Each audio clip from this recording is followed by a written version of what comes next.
Me da mucho gusto saludarlos el día de hoy en un programa más de Monter Presenta en Arge Noticias México.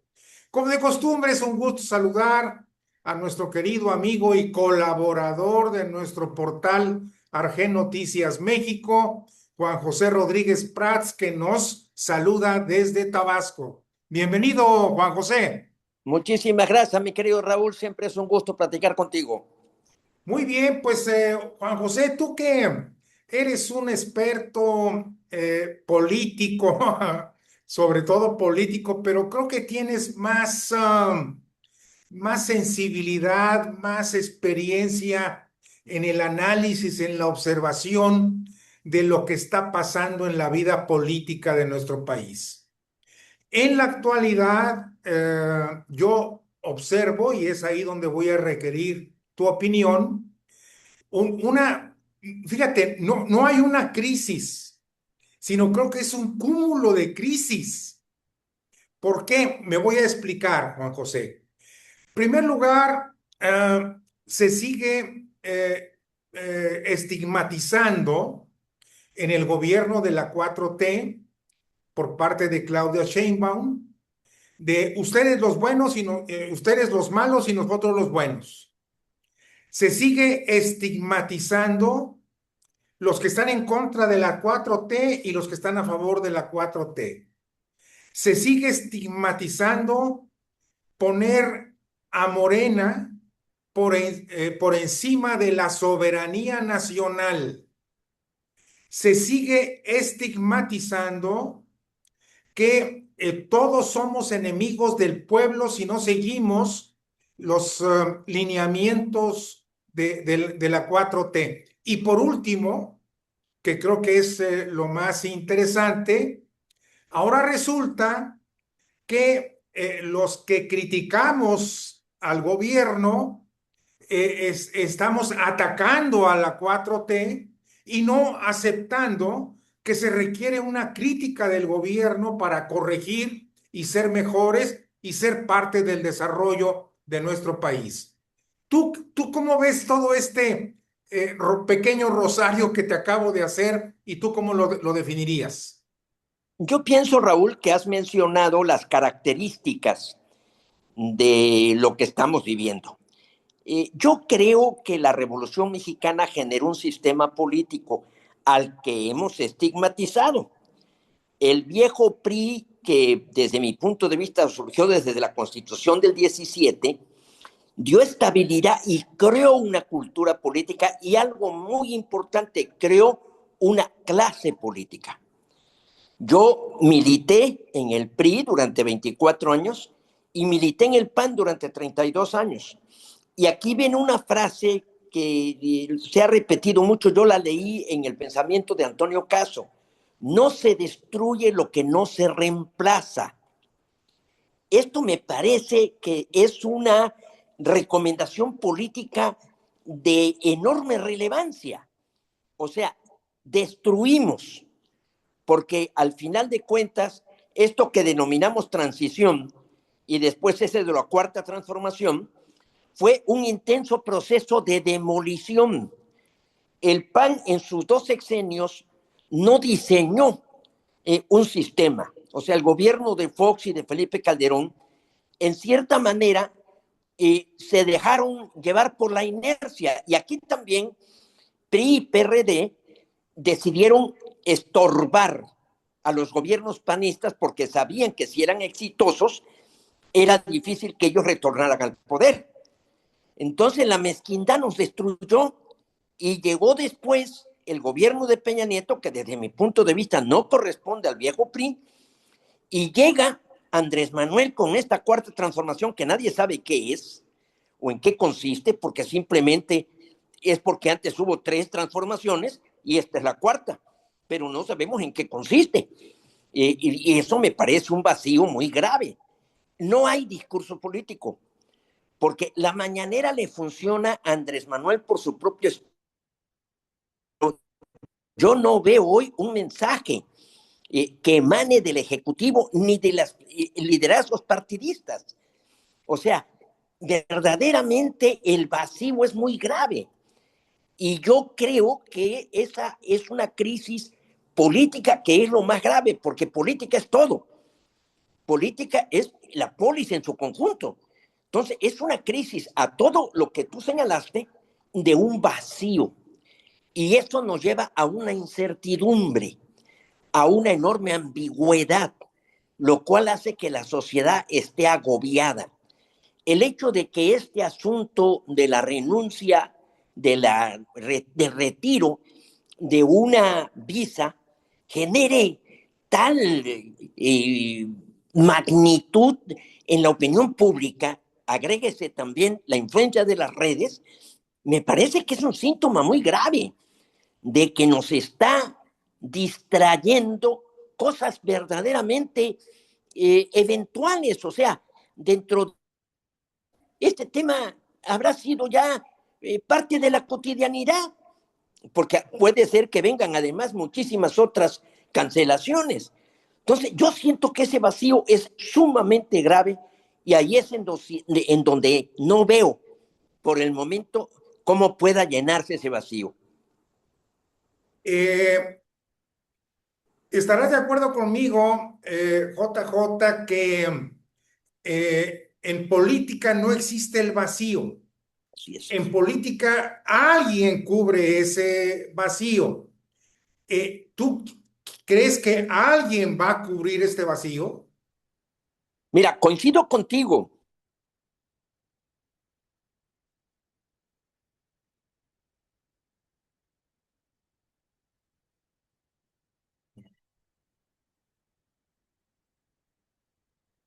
Torpe. Entonces, ese vacío, cuando menos ahorita, no veo por dónde se pueda llenar. Tampoco descarto que la cosa se siga profundizando, porque eso también sería muy grave. O sea, estamos dando por hecho de que Morena puede terminar y simplemente perder tanto en la intermedia como en el 2030, pero podemos seguir para abajo. Siempre se puede estar peor. Eso es lo peor del asunto, que ante el vacío podemos seguir cayendo, porque cuando se dice ya tocamos fondo, pues eso es cuando estás nadando en una alberca, pero cuando estás en alta mar, pues ¿quién dice que hay fondo? Claro, es una buena descripción. Oye, Juanjo, dentro de este análisis que tú estás haciendo, ¿qué papel está jugando la oposición? Me refiero a los partidos políticos. Mira, desafortunadamente, Raúl, tú y yo que hemos militado en la oposición, la gente, los medios no tienen conocimiento de lo que es militar en la oposición y militar en la oposición en México. Ellos se burlan que no tenemos suficiente fuerza, que estamos distraídos, que no sabemos aprovechar las oportunidades, que no se nos percibe en la opinión pública, pero hay que saber a lo que te enfrentas y sobre todo más en el sur, porque por ejemplo en tu caso que fue Nuevo León o Chihuahua, pues son los estados de mayor cultura política y mayor desarrollo, pero acá en el sur, militar en la oposición es heroico, es enfrentarte a una serie de obstáculos e inclusive hasta de riesgos y de amenazas. Entonces, a mí sí me parece que la opinión pública, los medios, los analistas son demasiado severos para culparnos. Y por otra parte, también los medios no son suficientemente equitativos para darnos espacios. Ahora, también quiero decirte que en México yo veo ahora un, como te dijera yo, un vacío también en la cultura. O sea, hace algunos años hablábamos de figuras señeras. A mí me gusta mucho este término señera porque emiten señales. Teníamos, por ejemplo, a un Alfonso Reyes. ¿Dónde puedes hoy mencionar a una gente de los tamaños de Alfonso Reyes?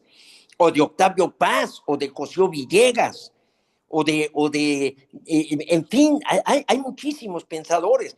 Hay uno que otro, por ejemplo, Enrique Krause, o Gabriel Said, Roger Bartra, pero así que digamos que hay luces que nos puedan decir esto hay que corregirlo de aquí y en esta forma, sinceramente, es un bache enorme, no tan solo en México, porque esto Sí, también agrega cómo está sí, Latinoamérica, cómo está el mundo, cómo está Europa. Y por otra parte, viene una desilusión, una desesperanza con la democracia. El capitalismo y la democracia son dos males que tenemos que soportar. O sea, esto es algo en lo que hay que insistir. No hay cómo reemplazar al capitalismo porque es el único sistema que genera riqueza. No la distribuye, pero sí la genera. Y la democracia es el único mecanismo, junto con el Estado de Derecho, que garantiza gobernabilidad y legitimidad. Entonces la pregunta es, ¿cómo hacer que funcionen? Sobre todo en materia del Estado de Derecho, del voto, por ejemplo, porque nos hemos olvidado de la meritocracia. ¿Cómo es posible que llegue gente tan descalificada? ¿Cómo es posible que en Nuevo León llegue un Samuel García al gobierno? Esto está mal. claro, Algo, claro. algo aquí no funciona. Entonces, esto lo tendríamos que focalizar. Lo mismo a nivel nacional. Por ejemplo, porque dices tú, bueno, eso nos pasa a nosotros. No, pues ¿cómo llegó un Donald Trump en Estados Unidos? Sí. Un Putin en Rusia, un Netanyahu en Israel. Entonces, ¿cómo es posible que vayan ascendiendo? Allí la democracia tiene que revisarse porque requerimos calidad en el quehacer político. La pregunta hoy en día, yo diría, es cómo mejorar la política, o si tú quieres, para ser más modesto, cómo corregir la política que tiene tan desencantada, tiene tan desilusionada a la opinión pública, porque también la democracia genera muchísimas esperanzas. Y Sí. resulta, Oye, Juanjo, nada más que estoy de acuerdo contigo, pero aquí la pregunta debería de ser, ¿quién corrige a la política? ¿Quién corrige la democracia? Porque la política y la democracia no se autocorrigen. Tiene que haber actores, seres humanos que tengan esa visión, esa voluntad para poder hacerlo. Aquí la pregunta es, ¿tú ves a quiénes? mira, si vemos las democracias que se han consolidado, han caminado dando tumbos, porque ninguna democracia ha tenido un camino lineal. Por ejemplo, si nos vamos a nuestra realidad más próxima, que es Latinoamérica, México y Costa Rica son los únicos dos países de Latinoamérica que no tuvimos dictaduras militares. Costa Rica tuvo una del 17 al 19, allá hace más de 100 años. Y México, el año y 5 meses que estuvo Victoriano Huerta, partiendo de que Porfirio Díaz pues prácticamente pertenece al siglo XIX. Entonces, no tuvimos efectivamente dictaduras militares y después vino un sistema que es el que define Vargas Llosa como la dictadura perfecta. Ahí hay un elogio y un ataque, porque un ataque diciendo que es un tremendo pero eficaz camuflaje. Tan es así que muchos países latinoamericanos nos vinieron a ver Así porque es. querían imitar. Ahora, ¿qué sucede? Surge una clase política, surge una generación, surge un líder. Esto lo dice Max Weber, lo dice Ortega y Gasset, de que viene un cambio. Viene Carlyle, por ejemplo, habla de los hombres indispensables. O sea, sí requerimos una gente que nos oriente o un grupo de gentes que nos oriente. Por lo regular, ahí vienen empresarios, porque los empresarios deciden asumir responsabilidades. Por ejemplo, el caso de Fernando Canales en Nuevo León, que asumió, gobernó, pero no hubo cierta continuidad en la clase política de Nuevo León, o Francisco Barrio en Chihuahua, o Ernesto Rufo, por ejemplo, en Baja California, Alberto Cárdenas en Jalisco.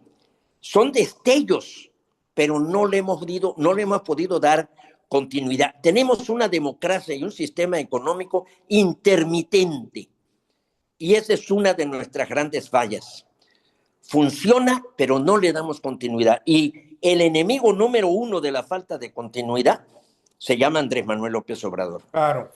Porque Andrés Manuel lo primero que hace es decir, todo lo que estoy recibiendo no sirve. Eso es un gravísimo error. Ningún funcionario que al llegar a un cargo y dice, todo lo que aquí hay no sirve, ese señor está mal. Te platico que el día de ayer entrevisté a un querido amigo mío, él es español, Fernando Monzón, pero ha sido asesor en elecciones en Estados Unidos y en algunos países latinoamericanos. Muy Vi su exitoso, entrevista. muy exitoso Fernando Monzón. Sí, sí. Y ayer nos platicaba, pueden ver la entrevista en La Arte vi. Noticias México, y él dice que va a ganar Trump, va Sí. a ganar el Partido Republicano en noviembre. Mira, Y además lo argumenta en una forma muy sencilla, muy didáctica, y dice es que va a ganar Trump porque simple y sencillamente está haciendo las cosas que la mayoría de la gente quiere, no la gente pensante, lo que la gente quiere ver y escuchar, ¿verdad? ¿Tú qué opinas? mira, vi la entrevista y vi que Trump va a hacer cosas, sobre todo en octubre. Trump es un, como buen populista, obsesionado por el poder. Pero aquí hay, en el otro platillo, la cuestión económica. La guerra de Irán no creo que la pueda parar. Entonces, Trump sí va a tener algunos logros, pero hay algo que me parece que es importante. El Partido Demócrata está actuando con mayor visión de futuro, porque si te fijas, se están metiendo líderes de otro corte. Sí, así es. Desde luego eso también es peligroso Y porque toma tiempo, y y toma toma tiempo. tiempo, pero están surgiendo líderes en distintas partes que salen de la base, que llegan y son outsiders, que ahí tienes otro problema de la política. Se le tiene más confianza al que viene de fuera, porque outsider es el forastero. Claro. Esa es la traducción. Entonces vienen de fuera, este es confiable, porque en esto ya no creemos, que es el ¿Tú, caso de tú crees Zoran que para las Mandani. elecciones del año entrante puedan surgir algunos forasteros en la política? Sí, sí, yo sí creo y espero. Aquí más bien es un anhelo, una aspiración, pero yo sí todavía espero que haya gente que diga, bueno, hay que entrarle, porque desafortunadamente es tal el desprestigio de la política que la gente no se mete porque dice eso está todo sucio. Claro, claro. Y entonces, pues sí está todo sucio porque los limpios no se meten. Muy Y, bien. y, y, y los limpios no se meten porque está todo sucio. Es un círculo vicioso que tenemos que romper. Oye, mi querido Juanjo, yo creo que vamos a tener que platicar en breve. Te voy a decir por qué. Porque en 2 semanas empieza el año electoral aquí en México. Acaba de renunciar la magistrada Soto a la presidencia del Tribunal Electoral del Poder Judicial de la Federación. Debemos celebrarlo. Pero habrá que ver quién va a estar, porque esta señora fue nefasta. Entonces, digo, el tablero de la administración electoral se va a empezar a mover. Viene también las decisiones en el INE sobre una serie de aspectos, incluyendo los nuevos partidos políticos que ya fueron aceptados, dos de ellos. Pero también viene los actos anticipados de campaña, que no solamente Morena lo está haciendo, lo están haciendo los demás partidos políticos. Entonces, a mí me gustaría invitarte en 2, 3 semanas para analizar estos espectros que se están presentando y irlos acomodando en esto que tú me indicas y que compartimos con la audiencia, de que tiene que haber outsiders o tiene que haber forasteros. ¿Cómo la ves? Excelente. Y también hay algo que tenemos que encarar. No hay más que vas para arriba o vas para abajo. Muy bien. Eso es un hecho. Muy Ahora, bien. ¿qué podemos hacer para no ir para abajo? Sembrar también la responsabilidad del ciudadano. Claro, O claro. sea, el ciudadano tiene que afinar sus criterios para elegir candidatos. Así es. Ahí está. Es un tema interesantísimo, ¿verdad? Muy interesante. Te mando un abrazo, mi querido JJ, hasta Muchas gracias. Tabasco, y ya sabes Con que el te apreciamos afecto, mucho. con el afecto, la gratitud y el respeto que tú siempre me has merecido. Un abrazo muy fuerte. Seguimos en contacto. Gracias. A ti, mi querido Raúl, un